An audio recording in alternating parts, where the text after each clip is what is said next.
SM network प्रस्तुत Ichalkaranji news time एक शोध 77। नमस्कार, तुम्ही पाहतात SM नेटवर्क प्रस्तुत इचलकरंजी न्यूज टाइम। पाहूया आजच्या ठळक घडामोडी।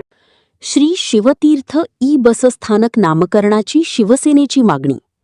इचलकरंजी महानगरपालिकेच्या वतीने सुरू करण्यात येणाऱ्या ई बस सेवेच्या श्री शिवतीर्थ परिसरातील बसस्थानकास श्री शिवतीर्थ ई बसस्थानक असे नाव देण्यात यावे अशी मागणी शिवसेना उद्धव बाळासाहेब ठाकरे पक्षाच्या वतीने करण्यात आली। जिल्हाप्रमुख संजय चौगुले यांच्या नेतृत्वाखाली शिष्टमंडळाने महापौर उदय धातुंडे यांची भेट घेऊन याबाबतचे निवेदन दिले।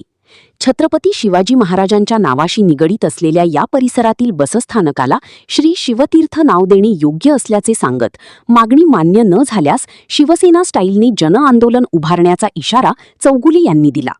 यावेळी उपजिल्हाप्रमुख मलकारी लवटे, शहरप्रमुख तथा नगरसेवक शिवाजी पाटील, नगरसेवक सयाजी चव्हाण, धनाजी मोरे यांच्यासह शिवसैनिक व युवासैनिक मोठ्या संख्येने उपस्थित होते।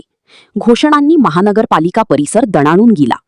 इचलकरंजी महानगरपालिकेच्या माध्यमातून इचलकरंजी शहरामध्ये स्थानिक ट्रान्सपोर्ट म्हणून एक बस सेवेची सुरुवात केली आहे। ई बस सेवा, वस्त्रपरी या नावानं सुरू होणारी ही बस सेवा आणि त्याच्यासाठी एक नियोजित बस स्थानक जे केलेलं आहे ते शिवतीर्थ परिसरामध्ये केलेलं आहे। छत्रपती शिवाजी महाराजांच्या अश्वारूढ पुतळ्याच्या परिसरामध्ये हे बस स्थानक होईल आणि याच्यामध्ये सर्वसामान्य नागरिकांना याचा फायदा होईल।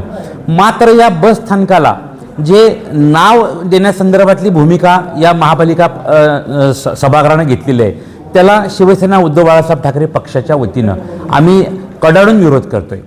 शिवतीर्थाचं पावित्र्य राखण्यासाठी त्या परिसराला शिवतीर्थाचंच नाव असणं यथोचित राहील आणि त्यामुळं या बस स्थानकाला शिवतीर्थ असंच नामकरण असावं अशी आग्रही मागणी या संदर्भात आम्ही आज महापौरांना भेटून शिवसेना उद्धव बाळासाहेब ठाकरे पक्षाच्या वतीने एक निवेदन दिलेलं आहे आणि ही मागणी आमची मान्य करावी ही आग्रही भूमिका आमची या निमित्तानं राहील।